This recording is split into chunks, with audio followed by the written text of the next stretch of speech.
Shalom, selamat malam Bapak Ibu, Saudara yang terkasih di dalam Tuhan. Hari ini kita bersyukur jikalau kita boleh kembali bersama-sama belajar kebenaran firman Tuhan. Sebelum kita memulai PA pendalaman Alkitab pada malam hari ini, mari kita bersama-sama mempersiapkan hati dan saya akan menunggu barang 1-2 menit untuk menunggu rekan-rekan kita yang akan bergabung dengan kita melalui IG Live pada malam hari ini. Kita akan menunggu 1-2 menit, menunggu rekan-rekan kita yang akan bergabung pada malam hari ini.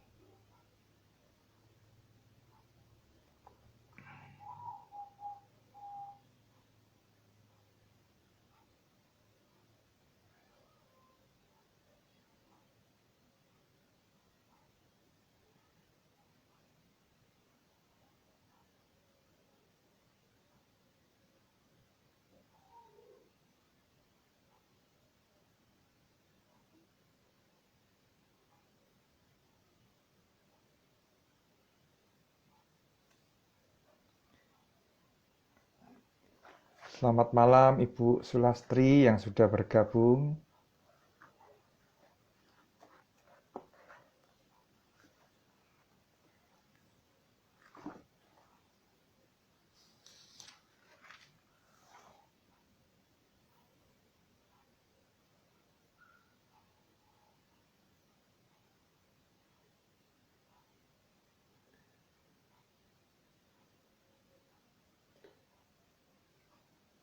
Ya, Bapak Ibu, kita akan mulai PA kita pada malam hari ini.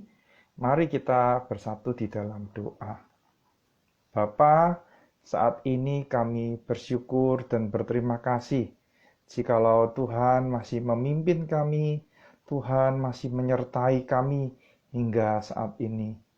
Bila sebentar lagi kami akan membaca dan merenungkan sebagian dari firman Tuhan, kiranya Tuhan memimpin kami, Tuhan menolong kami, supaya kami boleh mengerti setiap bagian firman yang akan kami baca dan kami renungkan bersama-sama.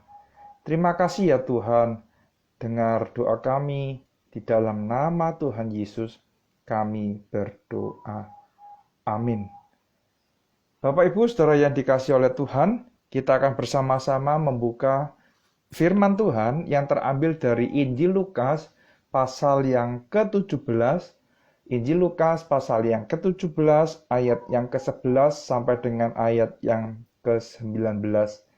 Injil Lukas pasal yang ke-17 ayat yang ke-11 sampai dengan ayat yang ke-19.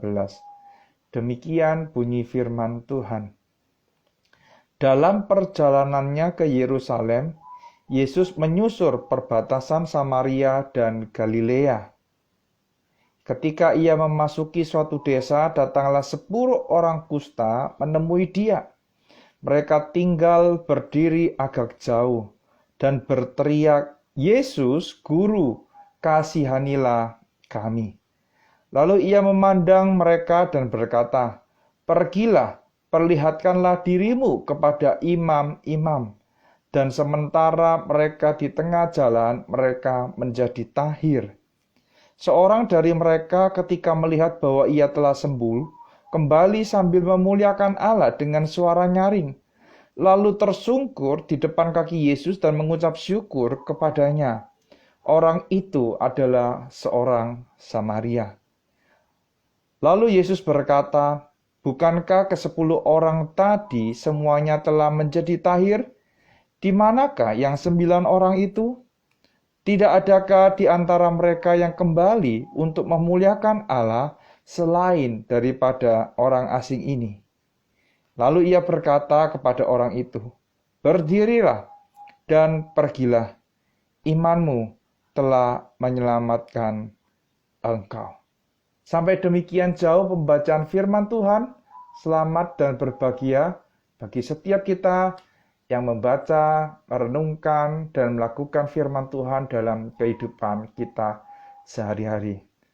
Bapak, Ibu, Saudara yang dikasihi oleh Tuhan, Saya akan memulai PA kita pada malam hari ini dengan menanyakan sebuah pertanyaan. Kapan terakhir kalinya kita mengucap syukur? Kapan terakhir kali kita mengucap syukur kepada Tuhan? Coba Bapak Ibu pikirkan, ingat-ingat kembali, kapan terakhir kali Bapak Ibu mengucap syukur kepada Tuhan? Ya, jikalau Bapak Ibu sudah memikirkan jawaban kapan terakhir kali Bapak Ibu mengucap syukur kepada Tuhan, maka pertanyaan yang kedua yang perlu dijawab adalah pertanyaan ini. Apa atau hal apa yang membuat kita itu mengucap syukur kepada Tuhan? Hal apa yang membuat kita mengucap syukur kepada Tuhan? Ya, apakah memang ada sesuatu yang khusus atau memang ya itu rutinitas saya Pak, setiap hari saya itu mengucap syukur kepada Tuhan? Apakah ada sebuah peristiwa atau kejadian yang spesial di dalam kehidupan kita sehingga kita mengucap syukur kepada Tuhan? Itu pertanyaan yang kedua. Ya. Pertanyaan yang ketiga. Lebih banyak mana kita mengucap syukur kepada Tuhan atau lupa untuk mengucap syukur kepada Tuhan di sepanjang kehidupan kita?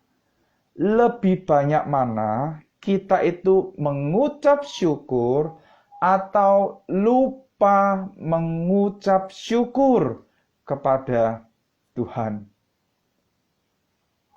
Nah, Bapak Ibu, silakan ya. Lebih banyak mana nih Bapak Ibu mengucap syukur atau lupa mengucap syukur atau malah tidak pernah bersyukur karena kita merasa bahwa memang sudah seharusnya aku menerima itu ketika kita mengalami ya kenaikan jabatan, ketika kita mengalami keberhasilan, kita akan mengatakan ya sudah seharusnya Pak, sudah sewajarnya aku bekerja keras dan aku layak untuk menerima itu. Bapak Ibu, saudara yang dikasih oleh Tuhan, lebih banyak mana kita mengucap syukur atau lupa mengucap syukur? Bapak Ibu, saudara yang dikasih oleh Tuhan, melalui bagian perikop yang kita baca di dalam Injil Lukas pasal yang ke-17 ayat 11 sampai dengan ayat yang ke-19, kita diajak untuk selalu mengingat karya Tuhan di dalam kehidupan kita. Bukan hanya mengingat karya Tuhan, tetapi kita juga diajak oleh Tuhan untuk mengucap syukur kepada Dia. Nah, hari ini kita akan melihat ada dua kelompok orang yang disampaikan di dalam bagian ini. Kedua kelompok orang ini mengalami sebuah penyakit yang sama, yaitu adalah sakit kusta. Bapak Ibu jangan dipikir bahwa sakit kusta pada zaman itu adalah sakit kusta yang sama dengan zaman sekarang. Nah, untuk lebih jelasnya Bapak Ibu, mari kita buka di dalam Imamat pasal yang ke-13. Imamat pasal yang ke-13 dan Imamat pasal yang ke-14. Imamat pasal yang ke-13 dan Imamat pasal yang ke-14. Apa sih yang dipahami oleh orang pada waktu itu mengenai penyakit kusta? Dikatakan demikian, apabila pada Imamat 13 ayat yang kedua, apabila pada kulit badan seorang ada bengkak atau bintil-bintil atau panau yang mungkin menjadi penyakit kusta pada kulitnya, ia harus dibawa kepada Imam Harun atau kepada salah seorang dari antara anak-anaknya, imam-imam itu. Imam haruslah memeriksa penyakit pada kulit itu. Dan kalau bulu di tempat penyakit itu sudah berubah menjadi putih dan penyakit itu kelihatan lebih dalam dari kulit, maka itu penyakit kusta. Jadi kalau kita melihat penyakit kusta yang dipahami oleh orang-orang Yahudi pada waktu itu adalah sebuah penyakit kulit di mana ada bengkak atau ada bintil-bintil, dan kalau diperiksa di situ ya kulitnya, bulu di tempat penyakit itu sudah berubah menjadi putih dan penyakit itu kelihatan lebih dalam dari kulit, itu orang itu sudah menderita penyakit kusta. Dan Bapak Ibu, kalau kita tahu orang yang menderita menderita sakit kusta ini bukan hanya dia itu mengalami pergumulan yang hebat dengan penyakitnya saja, tidak. Tetapi ia juga memiliki pergumulan di dalam hal relasi. Apakah maksudnya ini, Bapak Ibu? Bapak Ibu, orang yang menderita kusta adalah orang yang harusnya diasingkan, Bapak Ibu, ya. Jadi ia itu tidak boleh berada di dalam komunitas itu. Nah, bahkan orang yang menderita sakit kusta ini adalah orang yang harus menggunakan pakaian-pakaian tertentu. Di dalam Imamat pasal 13 ayat 45 sampai dengan ayat 46 dikatakan demikian. Orang yang sakit kusta harus berpakaian yang cabik-cabik, rambutnya terurai, dan lagi ia harus menutupi mukanya sambil berseru-seru, najis, najis. Selama ia kena penyakit itu, ia tetap najis. Memang ia najis, ia harus tinggal terasing. Di luar perkemahan, itulah tempat kediamannya. Jadi orang yang menderita kusta tidak boleh tinggal atau diam di dalam komunitasnya. Orang yang menderita kusta itu harus tinggal di luar komunitasnya. Ia harus diasingkan, bahkan ia juga tidak boleh beribadah kepada Tuhan karena penyakitnya itu. Jadi Bapak Ibu, dari penampilannya saja kita sudah tahu bahwa orang ini adalah orang yang menderita sakit kusta. Selain itu dari ucapannya, ya, dari ucapannya kita tahu bahwa orang itu adalah orang yang menderita sakit kusta. Karena orang yang menderita sakit kusta harus berkata dirinya najis, najis, dan najis. Bapak Ibu yang dikasihi oleh Tuhan, pada waktu itu Yesus dalam perjalanan menuju ke Yerusalem. Ia menyusuri perbatasan antara Samaria dan Galilea. Ia masuk ke dalam sebuah desa. Rupanya bisa jadi desa itu adalah tempat perkemahan atau tempat tinggal orang yang menderita sakit kusta. Karena apa? Karena ada 10 orang, ya, ada 10 orang yang menemui dia. Nah, kalau kita lihat, mereka itu menemui Yesus dan mereka berteriak dari jauh, "Yesus, Guru, kasihanilah kami." Orang ini berteriak dari jauh karena memang itulah yang diatur oleh hukum Taurat. Bahwa ketika mereka dinyatakan oleh imam, mereka kena kusta, mereka tidak boleh berjumpa dengan orang dalam jarak yang dekat. Nah, Bapak Ibu yang dikasihi oleh Tuhan, kalau kita melihat apa yang terjadi di dalam bagian ini, Yesus melakukan karyanya di dalam kehidupan 10 orang itu. Bapak Ibu, di dalam Alkitab, ya, angka itu melambangkan maksud-maksud tertentu, tetapi tidak semua angka itu memiliki makna-makna tertentu. Ya, angka 10 itu melambangkan kesempurnaan seharusnya. Ya, jadi kenapa 10 orang ini muncul? Diharapkan ya, 10 orang yang mengalami mukjizat ini, 10 orang itu kembali kepada Yesus. Untuk apa? Untuk berterima kasih atau untuk mengucap syukur kepada Tuhan. Ketika Yesus mengatakan bahwa pergilah, perlihatkanlah dirimu kepada imam-imam. Kenapa kok Yesus tidak mengatakan pergilah imanmu atau sembuhlah ya, dan imanmu telah menyelamatkan engkau? Kenapa Yesus meminta mereka itu untuk memperlihatkan diri kepada imam-imam? Karena yang berhak untuk menyatakan mereka itu najis atau mereka itu tahir adalah imam-imam. Jadi ketika imam-imam itu memeriksa penyakit kulit yang ada di dalam diri orang tersebut, ketika orang imam itu melihat bahwa orang ini sudah sembuh dari penyakit kusta, maka imam itu mengatakan bahwa dirinya telah tahir, telah disembuhkan. Ia bisa berada kembali di lingkungan masyarakatnya.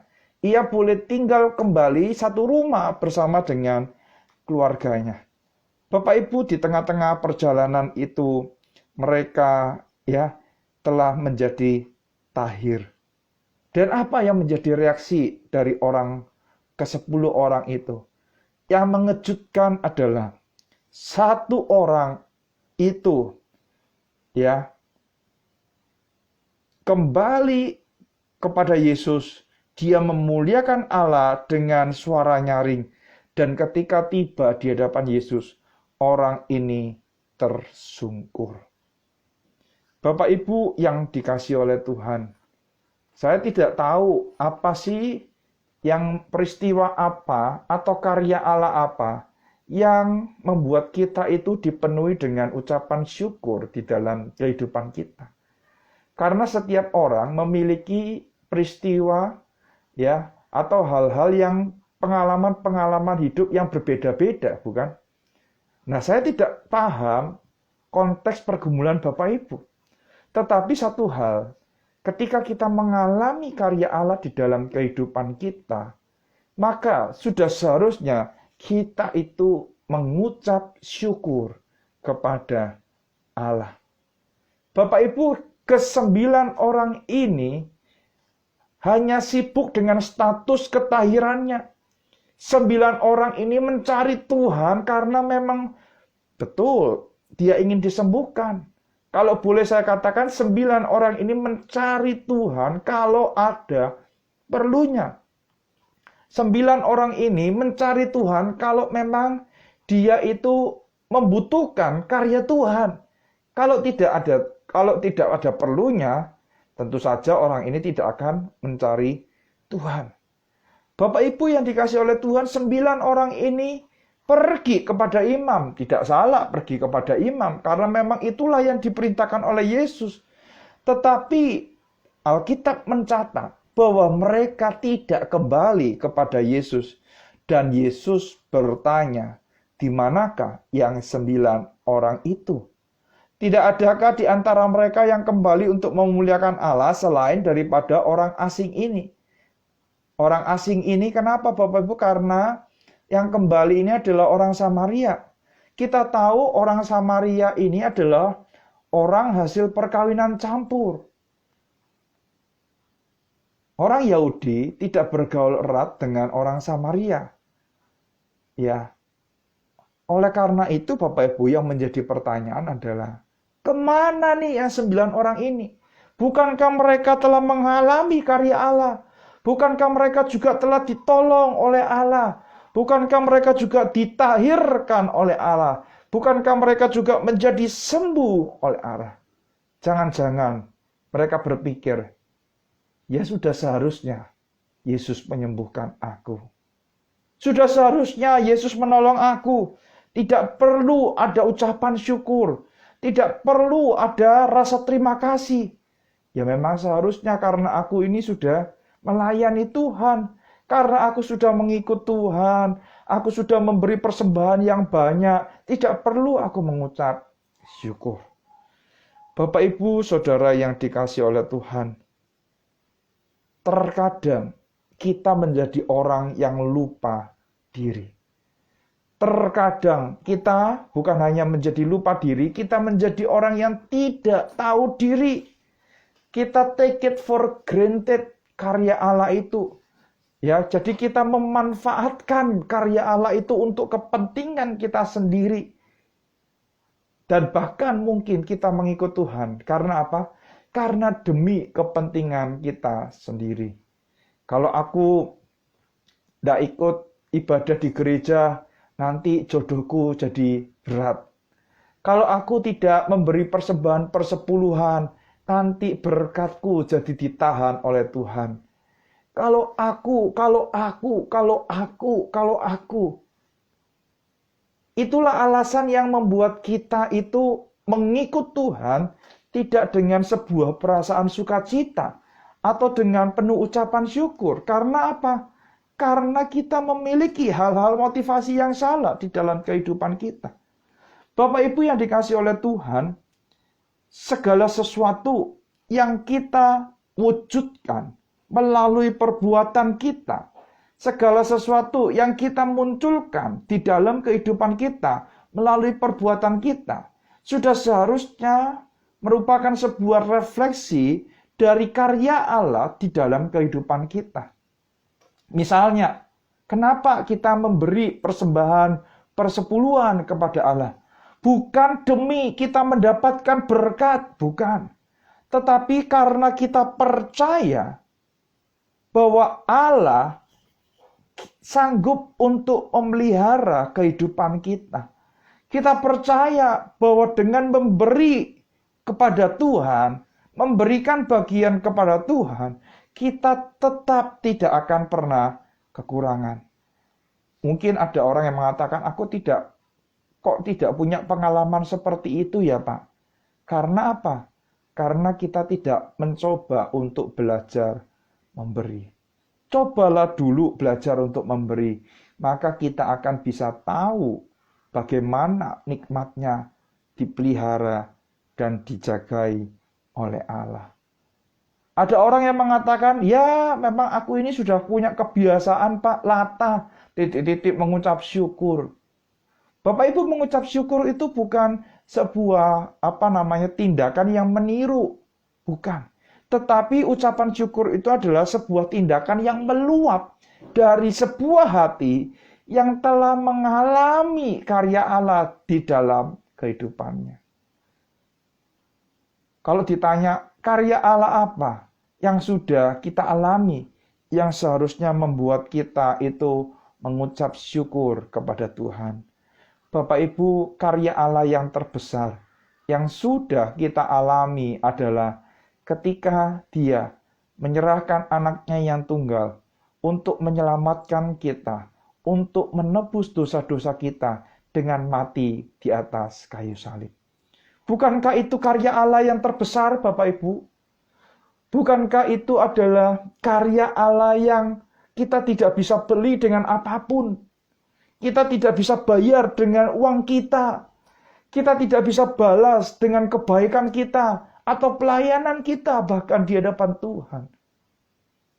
Kalau kita menyadari seharusnya kitalah yang mati di atas kayu salib itu untuk membayar hukuman atas dosa-dosa kita, maka kita akan bisa benar-benar mengucap syukur kepada Allah karena kita tahu bagaimana rasanya dibebaskan dari kematian itu. Ada orang yang berusaha mempertahankan hidupnya dengan mengeluarkan uang yang banyak, dengan membeli alat-alat medis yang cukup mahal untuk mempertahankan hidupnya. Lah kita ini Bapak Ibu sudah diberi dengan cuma-cuma kehidupan, bahkan jaminan kehidupan kekal itu. Masakan kita menahan ucapan syukur kita kepada Allah? Saya heran Bapak Ibu, kalau ada orang Kristen yang diminta untuk melayani, terus kemudian dia bilang, oh enggak Pak, saya masih belum terbeban untuk pelayanan ini. Oh cari yang lain saja Pak, saya tidak pantas untuk pelayanan ini. Bapak Ibu, pertanyaannya adalah, yang perlu dipikirkan adalah, apakah memang benar kita adalah orang yang sudah mengalami karya Allah itu dalam kehidupan kita? Apakah memang benar kita ini adalah orang-orang yang sudah diselamatkan oleh Allah? Kalau kita pelayanan, perhitungan, kalau kita disuruh melayani, hitung-hitungan, pertanyaannya adalah, apakah memang benar Karya Allah yang terbesar itu sudah kita alami di dalam kehidupan kita. Atau jangan-jangan kita ini kegeeran, ya. Kita ini kepedean, padahal memang sebenarnya kita belum pernah mengalami karya Allah di dalam kehidupan kita. Bapak Ibu Saudara yang dikasihi oleh Tuhan, karya Allah yang terbesar itu seharusnya membuat hidup kita dipenuhi dengan ucapan syukur, membuat hidup kita dilimpahi dengan ucapan syukur. Itu yang pertama. Yang kedua, Bapak Ibu, karya Allah apa yang seharusnya membuat kita mengucap syukur? Bapak Ibu, karya yang kedua adalah Tuhan tetap menjagai kita, Tuhan tetap melindungi kita, bahkan Tuhan memelihara kita sampai dengan saat ini. Bapak Ibu, kapan terakhir kalinya engkau sadar bahwa hidupmu itu adalah hidup yang berharga? Kapan kita sadar bahwa hidup kita itu adalah sesuatu yang harus digunakan dengan baik-baik karena kita tahu bahwa kesempatan itu tidak akan pernah datang lagi kedua kalinya? Kapan kita sadar? Ketika mungkin kita telah melakukan kesalahan, ya, ada yang tidak bisa kita ulangi lagi. Bahkan, ya, ketika kita berada di dalam area rumah duka, kita baru diingatkan bahwa kita kalau masih bisa hidup sampai dengan hari ini, itu semua adalah karya Tuhan. Kalau kita bisa ada sampai dengan hari ini, itu semua karena anugerah Tuhan dan perlindungan Tuhan. Apalagi saat ini kita berada di dalam masa-masa yang sulit. Masa-masa yang tidak mudah, yaitu masa-masa pandemi, Bapak Ibu. Masa-masa pandemi ini membuat orang, ya, berpikir keras untuk bertahan hidup. Masa-masa pandemi ini membuat orang harus menerobos batas, menyangkal dirinya, hidup di dalam kebosanan karena aktivitas kita yang dibatasi. Pandemi ini membuat kita melihat banyak realita kehidupan. Pandemi ini membukakan mata kita tentang hidup kita yang sesungguhnya. Apa yang seharusnya kita lakukan? Apa yang seharusnya kita lihat? Kalau kita, ya Bapak Ibu, Maret yang lalu itu adalah peringatan 1 tahun pandemi masuk di Indonesia. September nanti kita akan memperingati 1,5 tahun. Ketika kita akan memasuki 1,5 tahun masa pandemi ini, apa yang menjadi respon kita?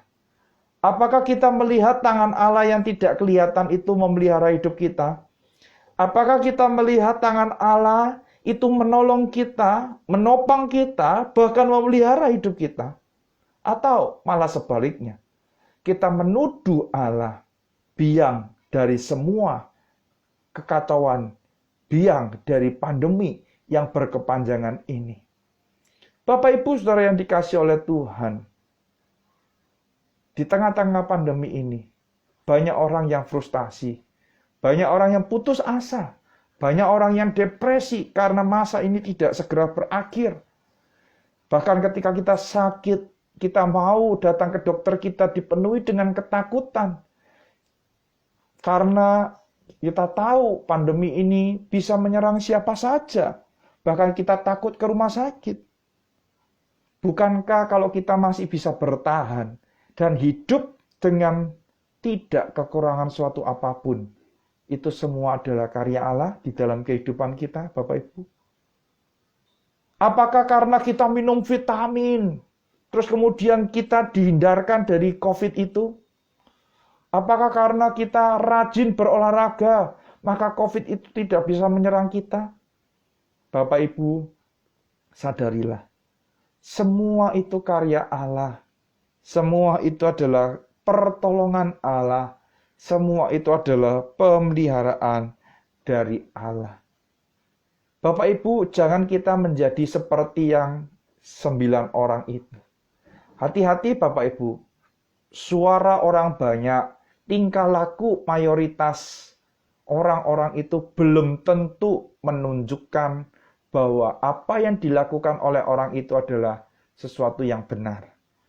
Ya, jadi kalau orang banyak melakukan itu belum tentu orang banyak itu melakukannya di dalam kebenaran. Ya, belum tentu. Oleh karena itu Bapak Ibu, kita harus benar-benar memiliki hikmat. Coba kita toleh ke belakang. Kita pilah satu demi satu kehidupan kita. Ya. Apa yang telah Tuhan lakukan di dalam kehidupan kita? Apakah itu tidak membuat kita itu dipenuhi dengan ucapan syukur? Atau kita malah menyalahkan Tuhan? Ya, Bapak Ibu, tidak sedikit orang itu ketika ada masalah datang ya minta tolong kepada Tuhan. Terus kemudian ketika masalahnya sudah dibantu oleh Tuhan untuk diselesaikan, ditolong oleh Tuhan, yang ia lakukan adalah apa? Ia lupa sama Tuhan. Bukannya berterima kasih, malah dia berpikir ya sudah seharusnya. Aku kan anak Tuhan, sudah seharusnya Papa itu menolong aku. Sudah seharusnya Bapak itu menolong aku. Jadi tidak perlu ada ucapan syukur dan lain sebagainya. Bapak Ibu yang dikasihi oleh Tuhan, bagaimana dengan kehidupan kita? Kalau yang 9 orang itu melakukan yang salah, kita jangan tiru.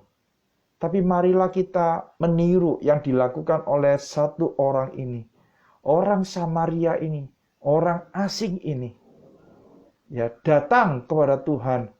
Setelah ia tahu bahwa dirinya menjadi tahir. Ia datang kepada Tuhan. Untuk apa? Untuk berbalik kepada Tuhan. Untuk pergi memuliakan Allah.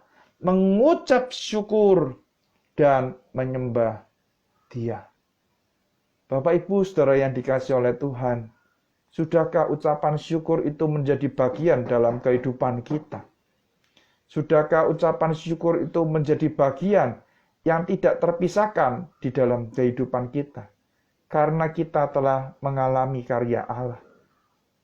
Yang pertama, karya terbesar, karya keselamatan yang Allah telah kerjakan di atas kayu salib. Yang kedua adalah bagaimana Tuhan menyertai kita, menolong kita, menopang kita, bahkan memelihara kita sampai dengan hari ini. Tuhan memelihara kehidupan kita sampai dengan saat ini.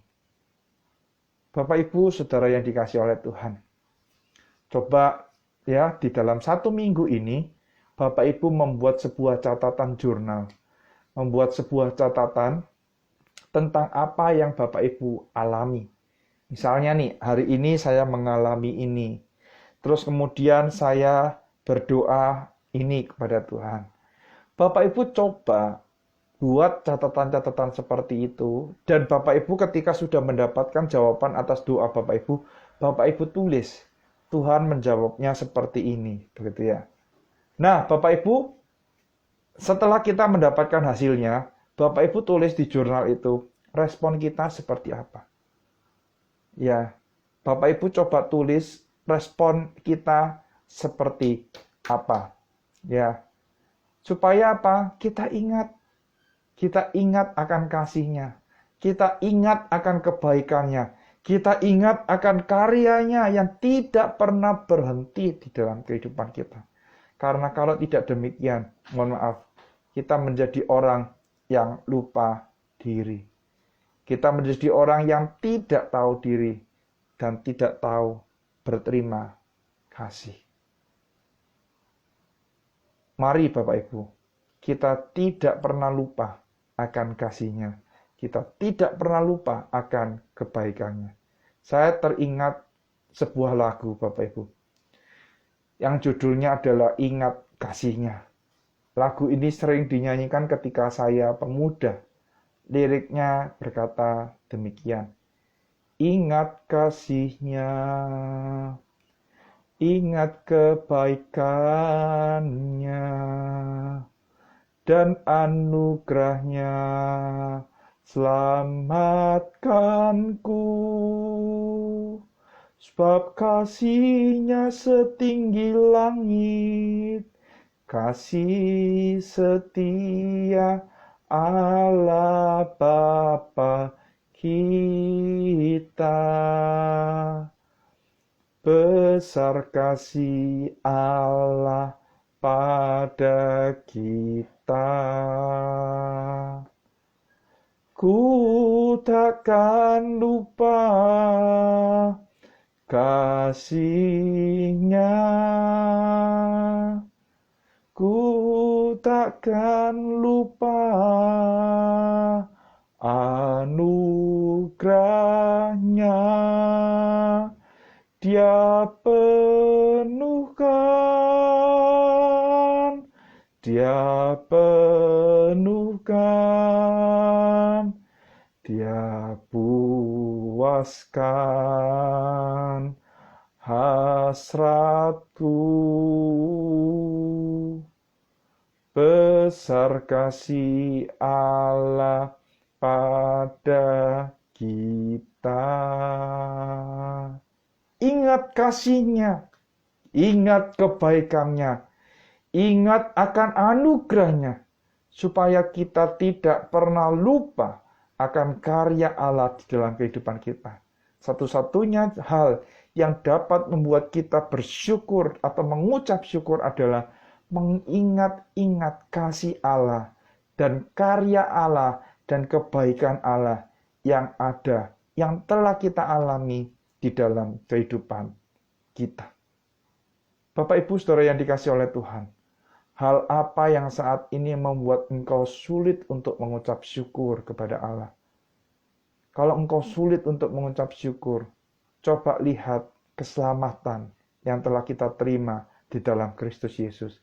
Jikalau engkau sulit untuk mengucap syukur, mari kita melihat karya Allah, pemeliharaan Allah, dan pertolongan dari Allah sendiri. Kiranya Tuhan menolong kita, memberkati kita, dan memberikan hati yang dilimpahi ucapan syukur, dan kita memiliki kerinduan untuk mengucap syukur senantiasa. Kiranya Tuhan menolong setiap kita. Amin.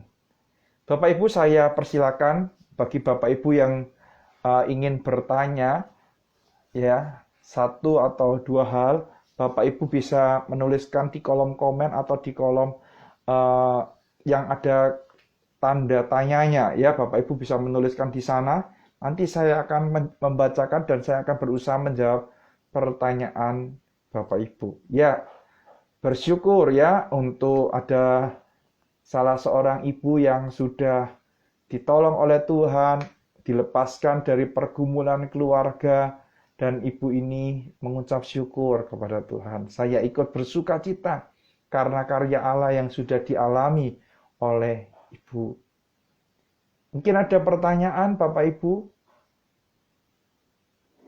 Ya, mungkin sambil menunggu Bapak Ibu yang mengetik pertanyaan ini, mari kita akhiri PA kita dengan doa terlebih dahulu. Setelah itu saya akan menunggu untuk beberapa pertanyaan dalam 1-2 menit. Jikalau tidak ada pertanyaan, maka kita akan mengakhiri PA kita malam hari ini dan kita berjumpa lagi di dalam PA di minggu yang akan datang. Mari kita bersama-sama berdoa terlebih dahulu. Bapa di dalam surga, kami bersyukur karena kami sekali lagi diingatkan bahwa kami telah mengalami karya Allah di dalam kehidupan kami. Kami telah diselamatkan, kami telah ditebus dengan harga yang mahal dengan kematian Kristus di atas kayu salib. Bahkan saat ini, di tengah-tengah pandemi ini, kami pun juga dipelihara, disertai oleh Tuhan sendiri. Terima kasih ya Tuhan untuk karya-Mu yang tidak pernah habis dan tidak pernah berhenti di dalam kehidupan setiap kami. Tuhan, penuhi hati kami dengan ucapan syukur, dan biarlah hidup kami senantiasa memuliakan Allah melalui ucapan syukur kami. Dengar doa kami, di dalam nama Tuhan Yesus kami berdoa. Amin.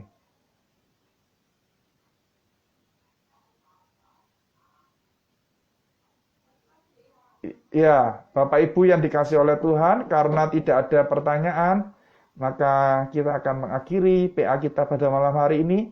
Terima kasih untuk Bapak Ibu yang sudah bergabung malam hari ini. Kita akan berjumpa lagi di dalam IG Live di minggu yang akan datang. Sampai ketemu, Tuhan Yesus memberkati.